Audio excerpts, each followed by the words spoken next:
Yang saya hormati Kepala Cabang, yang saya hormati dan saya banggakan para guru.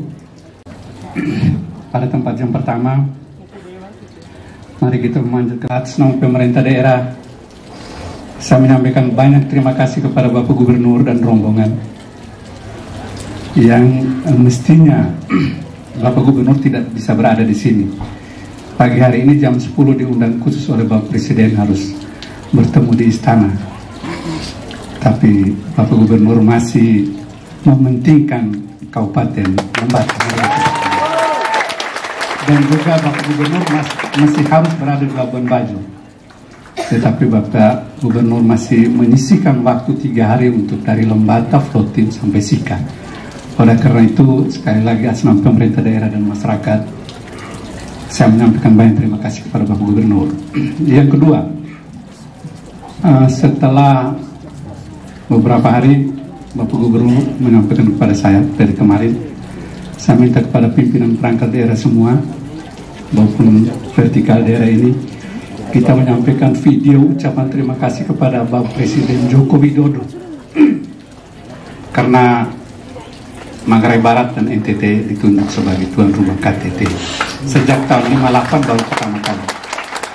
Oleh karena itu, para kepala sekolah saya minta sudah mulai hari ini desain pimpinan perangkat daerah, para camat, semua harus bersuara dari Kabupaten Lembata mulai hari ini. Kemarin video saya sudah sampaikan di grup.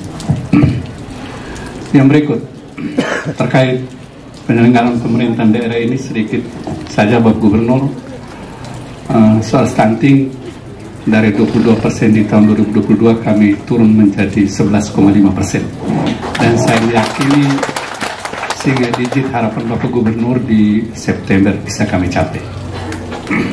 Yang kedua, saya baru dapat informasi dari beberapa kepala sekolah SMA SMK bahwa ada soal yang dihadapi teman-teman.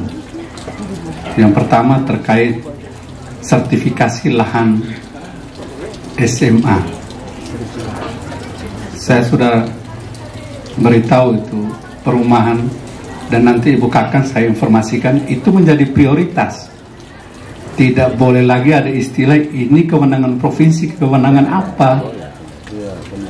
Provinsi ambil alih barang ini supaya membantu daerah ini.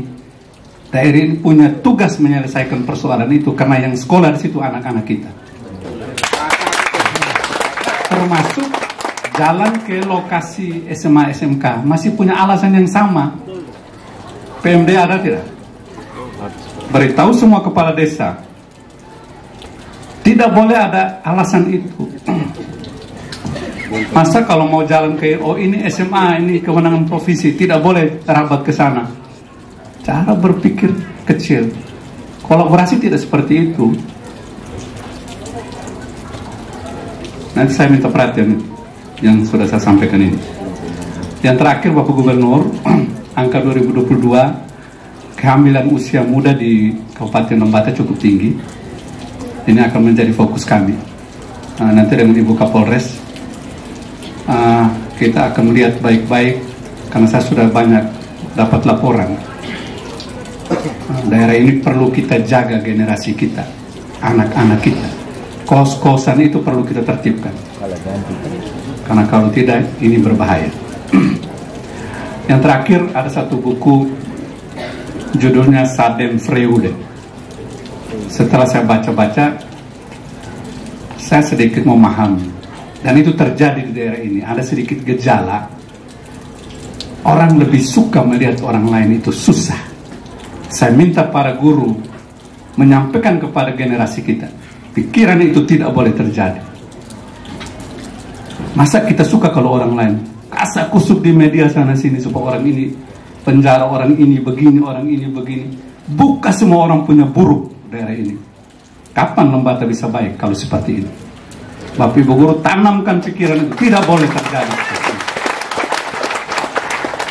Ini saja yang bisa saya sampaikan. Ada yang kurang, mohon dimaafkan. Sekian dan terima kasih. Selamat pagi.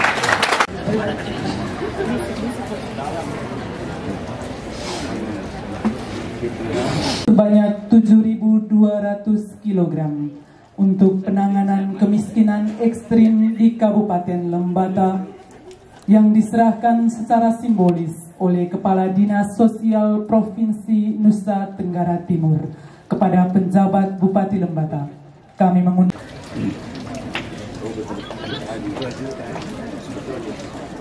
Bapak Dr. Andus Marsianus Jawa MSI,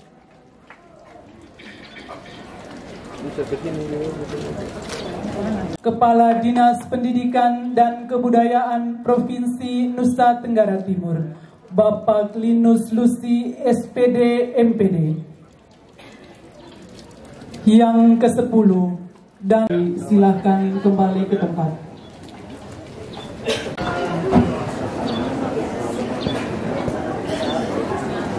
Selamat pagi. Selamat pagi. Assalamualaikum warahmatullahi wabarakatuh. Salve. Shalom. Om Swastiastu. Namo Buddhaya. Salam kebajikan. Terima kasih. Terima kasih. Baik, sudah. Yang saya hormati penjabat Bupati Lembata,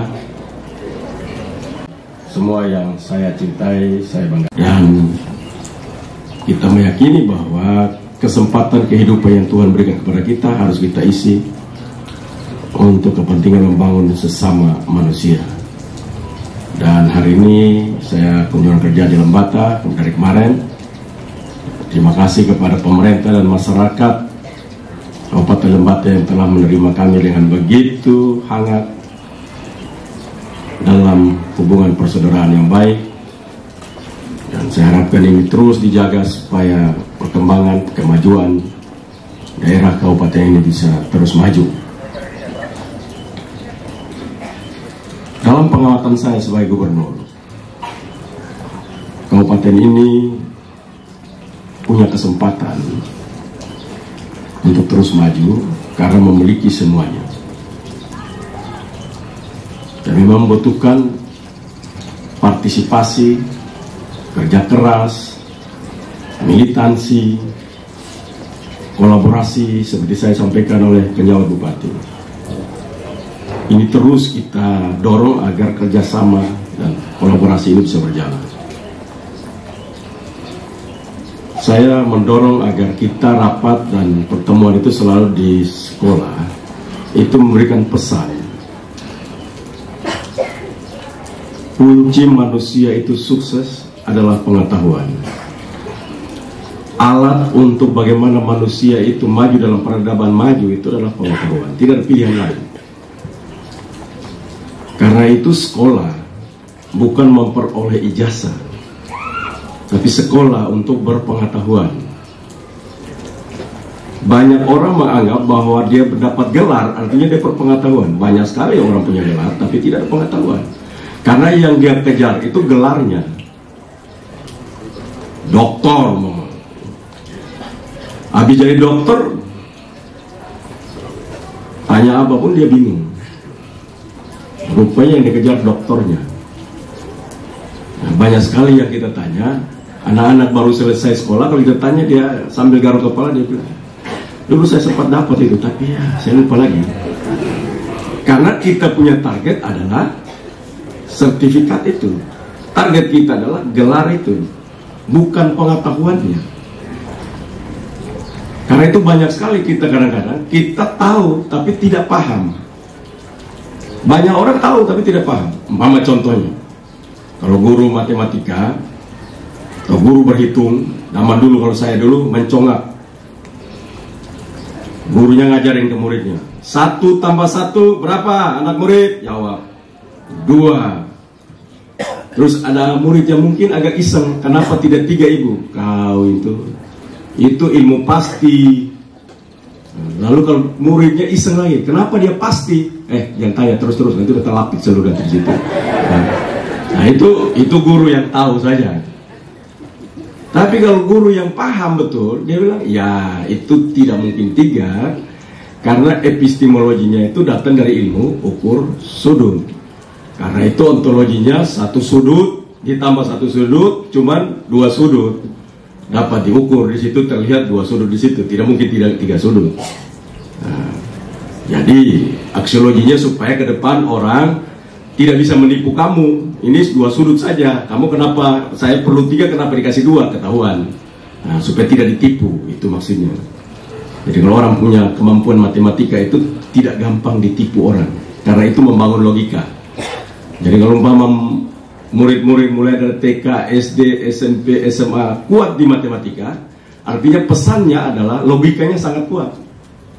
Contoh, orang logika terbaliknya, kalau musim hujan banjir, sungainya datar, pada saat musim hujan banjir, otaknya apa? Berpikir bangun apa? Jembatan, betul toh? Itu kalau orang otaknya tidak pernah terisi dengan baik. Padahal harusnya yang dia bangun adalah bendungan untuk tahan air, karena musim kemarau mereka kekurangan air. Tapi begitu dilihat musim hujan banjir, untuk menghindari banjir dia bangun jembatan. Itu nabrak akal sehat. Itu manusia-manusia yang dulu tamat sekolah di Semau tahun 1958 sebelum Masehi. Saya kalau lihat orang kok musim kemarau dia kekurangan air, lalu musim hujan dia bangun jembatan. Nah, ini itu ciri khas manusia-manusia yang punya keterbatasan pengetahuan. Karena itu kita terus mendorong provinsi ini untuk berpengetahuan, dan pengetahuan itu membutuhkan semangat disiplin. Nah, lagu Restorasi Pendidikan, itu saya suka itu lagu. Mengapa? Karena itu pesan-pesan filosofinya tinggi di sana. Tidak ada manusia berpengetahuan sambil santai-santai, tapi berpengetahuan. Nah, berpengetahuan itu punya hubungan, relasinya pada kehidupan yang tidak nyaman. Seluruh manusia yang cerdas selalu berada pada zona tidak nyaman. Seorang ahli kejiwaan, dia namanya Walter Freeman. Walter Freeman bilang, setiap manusia yang kreatif, inovatif, dia berkolaborasi dengan ketidakteraturan. Nah, itu Walter Freeman bilang begitu. Artinya dia selalu keluar dari zona nyaman. Setiap manusia yang hidup dalam zona nyaman, ya dia tidak akan pernah maju, bahkan tidak berpengetahuan. Contoh, ini ada seorang kepala dinas provinsi, dinas pendidikan asal Lembata ini, bikin kacau balau, huru hara satu dunia. Sekolah jam 5 pagi, satu dunia ribut. Ada yang ini persoalkan gubernur tolol, dia tidak bagaimana anak-anak tidur. Saya dalam hati, inilah orang kalau kurang berpengetahuan ini. Apa urusan kita atur anaknya tidur? Kita atur sekolah, kalau supaya sekolah bangun cepat, ya anakmu tidur cepat lah. Mau jam 8 jam tidur, kasih tidur jam 7, cocok itu. Anak-anak tidak keluar lagi mabok-mabokan, duduk-duduk di jalan bikin susah Kapolres Lembata. Karena itu memang ini didesain. Kita sedang mencari solusi. Bagaimana hidup dalam zona nyaman itu kita keluarkan, supaya orang mulai keluar pikiran-pikiran pengetahuan. Apalagi dunia saat ini, tadi penjabat sudah menyampaikan berita buruk. Ya bagus juga, itu saya setuju kalau di sekolah-sekolah latih moral, etika untuk menyampaikan pikiran. Tapi sebenarnya begini, orang-orang yang suka hobi mengangkat keburukan itu baik juga. Baik juga adalah dia memberikan kita latihan. Kita makin kuat, dia makin lemah. Nah, jadi sebenarnya itu latihan juga. Jadi saya kenapa menjadi gubernur, tidak pernah satu kali pun saya pergi lapor orang fitnah saya, kantor polisi, tidak. Saya bilang, itu sparring partner. Hidup ini kan kita tidak bisa mengatur semua orang untuk suka kita. Tidak ada satu manusia pun. Jokowi presiden yang begitu luar biasa kerja, tetap aja ada tidak suka. Jangan jauh-jauh, di NTT aja masih ada yang tidak suka juga. Ini mungkin 1-2% tidak suka Pak Jokowi. Padahal luar biasa, satu-satunya presiden yang 21 kali datang ke Provinsi Nusa Tenggara Timur. Tidak ada lagi presiden sebanyak itu datang di provinsi manapun. Dan NTT mendapatkan rahmat luar biasa dikunjungi presiden 21 kali. Bahkan kita bersyukur tadi seperti disampaikan oleh penjabat bupati tadi. Kita dipercayakan menjadi KTT ASEAN Summit tanggal 9 sampai 11. 11 presiden hadir di Labuan Bajo, Pulau Flores, Nusa Tenggara Timur. Itu sesuatu yang luar biasa. Tanya, bolehkah tempat itu dilakukan? Ya memang nggak pantas. Loh kenapa bisa? Karena presidennya tidak mau tahu. Pokoknya taruh di Labuan Bajo. Makanya kamar pun bermasalah. Kita butuh 2.500 kamar, tersedia cuma 1.100 kamar. Sisanya bagaimana? Nah, cari akal. Nah, itulah namanya kita mulai diganggu, masuk dalam ketidakteraturan. Jadi Walter Freeman itu benar. Lalu mulailah sekarang maju. Orang mulai berpikir, oh kalau begini rumah saya ini bisa laku. Kalau dulu gubernur bilang rumah kamu ini bisa dipakai untuk menerima tamu. Nah, orang tidak mikir. Ini bisa dibangun dengan baik untuk mereka. Sekarang mereka ngerti, wah ternyata kita bisa dapat uang rupanya. Nah ini mengganggu orang hidup dalam keteraturan. Itu Walter Freeman bilang, orang yang hidup dalam keteraturan abadi sesungguhnya dia telah mati. Nah, jadi keteraturan abadi itu dilawan, itu harus dilawan. Jadi kalau sudah mulai nyaman abadi itu harus dilawan. Yang kedua, orang-orang yang hidup dalam ketidakteraturan abadi itu kiamat. Jadi karena itu kita tidak boleh ada di situ. Hidup dalam ketidakteraturan abadi tidak boleh.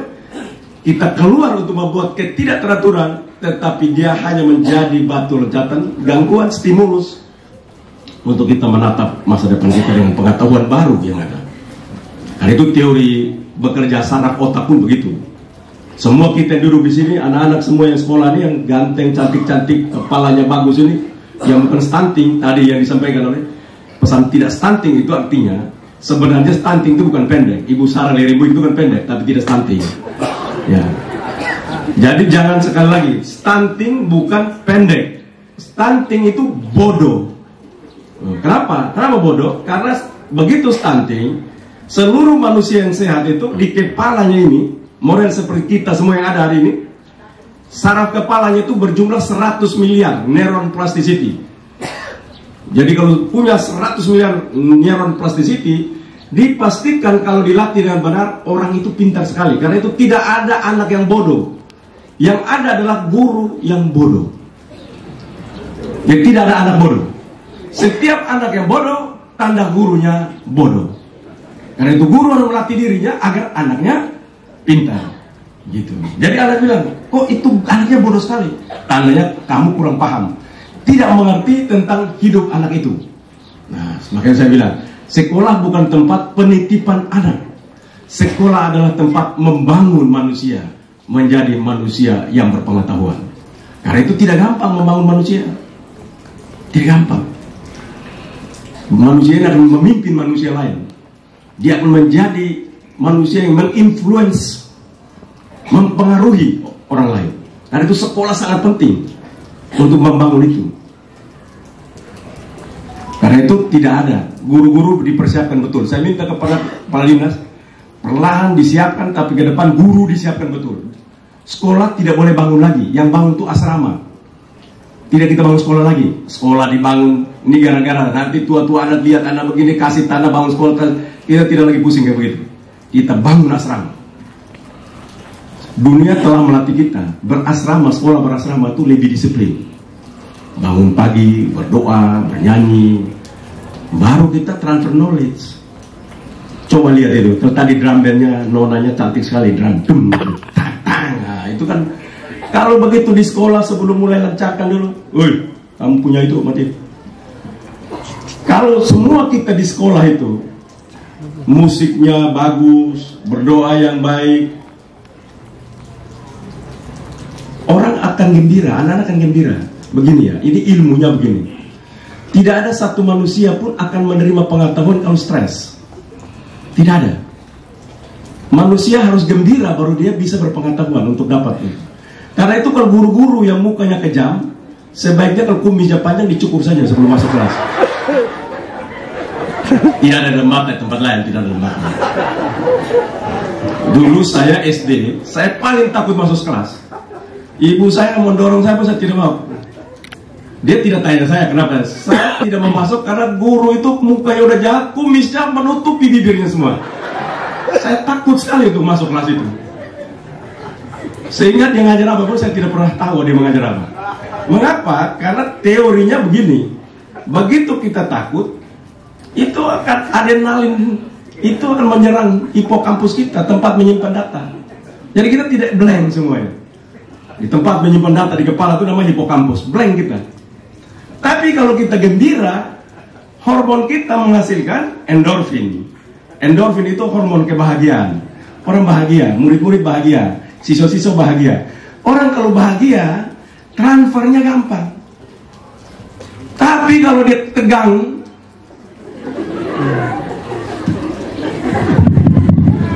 transfer apapun zero. Karena itu memang kita harus mulai untuk bagaimana membangun anak-anak itu. Jangan pernah di sekolah itu begitu nyampe langsung upacara atau apel sebentar langsung masuk. Itu tidak boleh. Bangun endorfin dalam diri mereka. Karena itu kita butuh waktu. Masuk 5:30, nyanyi bersama, dolo-dolo dulu bersama, musik-musik, nyanyi, gembira, endorfinnya naik, masuk kelas, main. Tapi kalau datang-datang langsung berdiri, kita tidak tahu di rumah habis makan pagi tidak, kita tahu ada bermasalah di rumah tidak, karena itu tidak gampang menjadi seorang guru. Mengapa kita bersyukur kepada guru? Karena dari guru lah kita bisa berdiri semua hari ini di sini. Tetapi juga kenapa banyak orang yang tidak jadi? Karena dari guru lah mereka juga tidak jadi.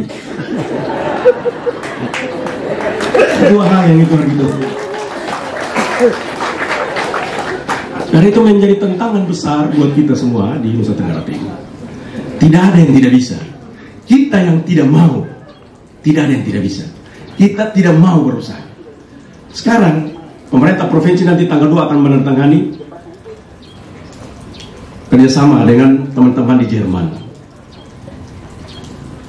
Kita punya orang-orang NTT di Jerman, mereka berkumpul, mereka kompak, dan mereka bekerjasama dengan seluruh perusahaan di Jerman untuk kerjasama dengan provinsi. Mereka mau menanggung berapapun yang mau dikirim ke Jerman untuk sekolah sambil bekerja. Nanti ongkosnya kan susah, mau bahasa Jerman kan tidak ada uang.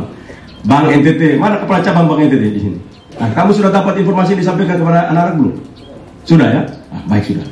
Jadi nanti biayanya ditanggung Bank NTT. Sekolahnya untuk kursus bahasa Jerman, sudah bisa kursus bahasa Jerman, baru dia berangkat, tiket dan semua ditanggung, nantinya dicicil pelan-pelan.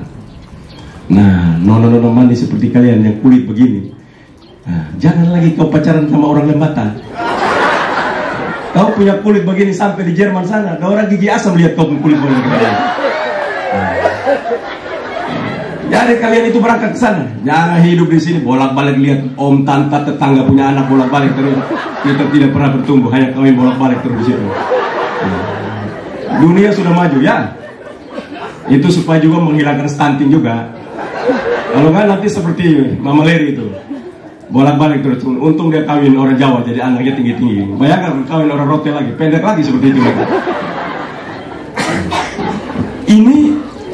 Ini harus kita lakukan kerjasama dengan berbagai pihak ini untuk kita membuka cara berpikir anak-anak kita. Saya jadi gubernur, saya ke desa-desa saya tanya, nanti mau jadi apa? Jawaban paling banyak adalah guru. Mengapa? Karena setiap hari yang dilihat guru. Jawaban kedua kalau kita tanya, selain guru apa? Mau jadi polisi. Nah, setiap hari dia lihat apa itu? Babin Kamtipmas. Apalagi mau jadi tentara. Nanti sudah lagi apa? Pastor, suster. Habis itu stop sudah. Kita jalan keliling-keliling baru ada yang dokter. Tidak ada. Mengapa itu terjadi? Itu perspektif. Perspektif manusia itu teorinya sejauh mata memandang. Itulah perspektif. Jadi kalau orang yang terbiasa dari Lembata tinggal di Wairiang, bolak-balik di situ terus, baca buku apapun, bukunya teorinya ngerti, tapi perspektifnya Wairiang. Teorinya dia tahu, begitu ngomong buku itu, ya saya ngerti buku itu, saya ngerti teorinya, tapi perspektif Wairiang. Sama seperti kita semua lihat bintang. Kita semua lihat bintang bagus, kita tidak tahu karena perspektif kita sejauh kita lihat. Tapi kalau kita tahu, kita lihat dengan cara yang lain, dengan pengetahuan yang lain, kita akan menyatakan bintang ini dia mempunyai manfaat ini, dan kita akan lihat. Itulah perspektif. Karena itu memang saya mengharapkan guru-guru itu tidak boleh ngajar anak tuh semua di dalam kelas, bahwa mereka pergi dari kelas. NTT begitu kaya. Tapi kalau kita tanya siswa, apa kekayaan Lembata? Pasti dia setengah mati. Pasti setengah mati. Kita bawa perkenalkan kekayaan Lembata. Nah untuk itu gurunya harus tahu dulu kekayaannya. Kalau guru tidak tahu kekayaannya, gimana dia mau ajar anak kekayaannya? Makanya saya bilang selalu berulang-ulang, tidak ada orang bodoh masuk surga. Itu bukan kata saya, kata Yesus. Saya selalu berulang, Yesus bilang, lu bodoh tidak masuk surga. Bahasanya jelas tidak seperti itu. Dia bilang banyak sekali perumpamaan, tapi saya suka yang ini. Dimanapun saya selalu kutip. Yesus bilang hal kerjaan surga seperti seseorang yang pergi ke ladang kosong ini maksudnya, dan menemukan harta karun di ladang itu, dan dia pulang menjual seluruh hartanya dan membeli ladang itu. Hanya orang pintar yang mengerti harta, mengerti kekayaan. Harta karun itu harta yang tersembunyi, bukan harta yang terlihat, tersembunyi. Kalau raja sudah terlihat aja tidak pernah dikerjakan, sekarang baru kerja. Orang yang diuntung, orang lain diuntungkan, bukan kita lagi. Jadi itulah perlu perspektif, perlu keluar dari zona nyaman, dan perlu keluar dari kelas untuk kita melihat NTT begitu hebat. Bawa pergi ke Sumba, bawa pergi mereka ke Rote, bawa pergi ke Timor, bawa pergi ke Labuan Bajo. Sekolah itu tidak harus di dalam kelas ngajar bolak-balik, mata melotot setengah mati. Keluar, jalan kemana-mana, belajar lihat orang lain. Sampai Labuan Bajo, lihat jelaskan mereka. Ini komodo, saya yakin di Lembata ini anak-anakku tidak tahu. Lihat komodo saya, tapi bentuk macam apa di sana tidak tahu. Pergi. Dan itu harus dibuat, Palidus. Kadis kita bikin. Tidak bisa, kita sudah saatnya, dunia itu begitu besar, dunia begitu luas, kita mempersempit diri kita sendiri. Pendidikan itu harus keluar. Bagaimana kita cerita tentang Labuan Bajo yang dikunjungi sekian banyak, kita punya anak-anak di Lembata, tidak ada perspektif dan imajinasi tentang begitu Labuan Bajo hebat. Coba saya tanya, sudah pernah ke Labuan Bajo belum? Belum lah, udah pastilah. Saya tahu, tapi saya pura-pura aja tanya. Dan dunia pendidikan kita harus seperti itu, tidak boleh di kelas. Lalu waktu mereka selesai, apalagi di SMA, SMK, SMA, dia mau keluar, dilihat SMK pertanian. Kamu tanam ini, kami butuh. Bicara dengan hotel bintang 5, duduk di situ. Kami butuh di sini produk Keller untuk bikin terbaik di sini. Mereka akan hitung, oke, lu perlu apa? Kami akan bikin ini. Komunikasi dengan kelompok-kelompok seperti itu membangun masa depan anak, bukan semata-mata ngajar dalam kelas. Karena itu tidak gampang kita membangun cara berpikir Nusa Tenggara Timur, sehingga kita tiap lihat hal yang berbeda kita anggap salah. Manusia itu kalau luar biasa seperti itu salah. Kita tahu gereja pada saat Galileo Galilei menyatakan dunia itu bulat, gereja hukum mati. Karena gereja percaya dunia datar. Nah itu pengetahuan. Waktu Kopernikus mengelilingi dunia datang jelaskan, gereja salah loh. Nah barulah mereka boleh minta maaf kembali. 300 tahun kemudian. Jadi ini kita itu kadang-kadang begitu. Maka pengetahuan itu harus kita tiap hari harus kita kembangkan terus menerus supaya kita tidak berada di zona nyaman. Dan saya minta, mumpung ada Kadis Pendidikan, ada penjabat Bupati Lembata, tolong dibuat program agar anak-anak itu mulai keluar dari kelas, pergi keliling TJPS, tanam jagung, panen sapi. Bagaimana dengan SMK pertanian? Bagaimana SMK peternakan? Mereka pergi di situ, melihat, mulai bekerja, dapat uang. Bagaimana dengan SMK perikanan? Mereka harus belajar tentang perikanan. Pergi di laut, belajar tentang perikanan. Zaman sekarang orang tidak lagi lihat ijazah, orang lihat produk seseorang. Ijazah orang tidak lihat lagi. Ke depan orang akan lihat produknya apa. Karena itu saya harapkan ini dapat dilakukan dengan baik, dan saya yakin Lembata ini kan orang pintar-pintar semua, makan ikan, makan kelor, pintar-pintar semua. Lahir orang-orang hebat semua dari sini. Karena itu saya harapkan ini dapat dikerjakan dengan baik. Masa depan Lembata itu akan sangat luar biasa ke depan. Tinggal kita bandaranya ajak itu orang tua, Pak penjabat, bisik-bisik dia sedikit. Kalau nanti kalau dia tidak kasih, nanti mati masuk neraka bilang sama dia. Karena ini dengan dia memberikan ruang itu, Lembata akan terbang jauh, generasinya juga akan hilang, terbang naik lebih cepat. Kita perlu bandara itu. Kita harus bangun sekitar 2000 meter sehingga pesawat-pesawat besar landing di Lembata. Ke depan dunia begitu maju, Labuan Bajo begitu maju, maka bukan cuma Labuan Bajo, Lembata ikut maju. Tapi tantangannya pasti datang dari Lembata sendiri, mau maju tidak. Tanah cuma sekian meter dikasih, itu mempunyai dampak generasi sekian akan maju luar biasa karena kehadiran begitu banyak orang Lembata ini. Lembata yang indah, Flores Timur yang indah, Alor yang indah, luar biasa tempat ini. Tenggaranya Nusa Tenggara ini, Nusa Tenggara Timur ini luar biasa. Karena itu saya harapkan ini dapat dibangun oleh kita.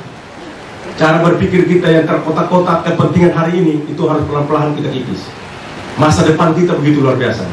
Sampaikan kepada beliau, duduk sama-sama, ada Ibu Kapolres, ada Pak Dandim ikut, saya ngobrol pelan-pelan sama beliau. Jelaskan pentingnya bandara ini bagi generasi yang akan datang. Pentingnya bagaimana orang bisa hadir di sini. Kalau pesawat besar yang model seperti yang kemarin saya naik itu hanya begitu seru, tidak akan maju Lembata. Harus Boeing masuk di Lembata. Kalau Boeing sudah masuk di Lembata, nah itu tandanya sudah jadi Lembata. Kita lihat dulu Labuan Bajo, capung saja yang landing di situ, capung ini. Yang kena burung dan jatuh turun datang. Tapi sekarang kita lihat semua jet yang landing, Airbus, Boeing, semuanya landing. Makanya daerah itu maju. Lembata juga nggak kalah indah, hebat luar biasa. Cuma itu tadi, kita harus mampu untuk mengalahkan ego kita. Tadi lagu anak-anak itu luar biasa bro, hebat itu. Saya sumbang lah lagunya itu. Nanti sebentar saya sumbang 10 juta.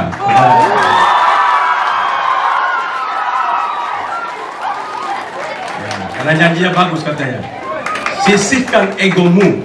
Bayangkan tuh, itu penting itu. Lagu-lagu begitu suruh nyanyi terus. Paternya suruh nanti. Pater suruh bawa kemana-mana sekolah nyanyi itu lagu, saya suka. Sisihkan ego, jangan pakai ego. Pakai itu lagu. Kita harus mulai untuk mulai. Saya selalu bilang, orang tanya saya, kenapa kamu jadi gubernur, orang maki kamu diam-diam aja. Karena pride saya, pride Nusa Tenggara Timur, bukan Victor Laiskodat lagi. Saya punya harga diri adalah kemajuan Nusa Tenggara Timur, bukan saya pribadi. Tidak ansi saya pribadi. Kedua, saya tidak ada sakit lagi. Kenapa? Karena si miskin ini Tuhan angkat begitu luar biasa. Kenapa sakit lagi? Buat apa saya sakit? Toh rahmat yang saya peroleh ini sangat luar biasa. Karena itu kan seorang bupati datang dari tempat susah macam ke Nus Jawa ini, kau tidak boleh sakit hati kalau orang maki kamu.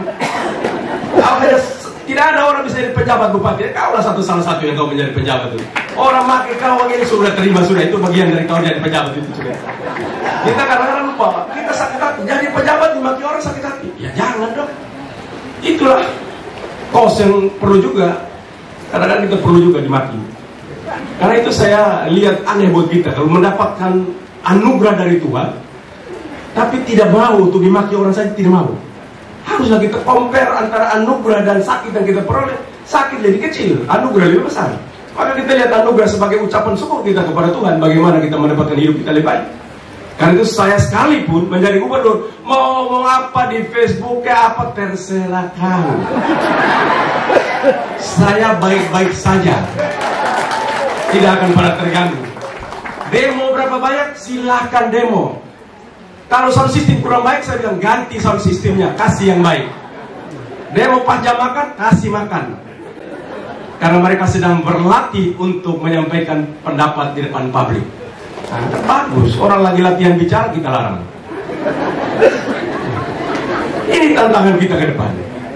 Karena itu saya mendorong sahabat-sahabat saya yang jadi pemimpin di daerah ini, jangan sakit hati. Kamu sakit hati, maka kamu tidak mampu mengukur kasih anugerah Tuhan kepada dirimu menjadi seorang pejabat. Tidak semua orang di NTT bisa dapat jadi pejabat, tidak semua. Karena itu pantaslah kau dimaki juga. Hanya kau satu-satunya dapat tempat itu. Menjadi gubernur NTT, nanti kalau saya turun, mereka setengah mati berjuang satu lagi. Dia dimaki lagi. Bayangkan kalau tiap hari dia tertarik baca terus sakit hati. Berapa banyak dia buang sakit hati untuk tidak kerja. Merenung, aduh, kenapa kau misalnya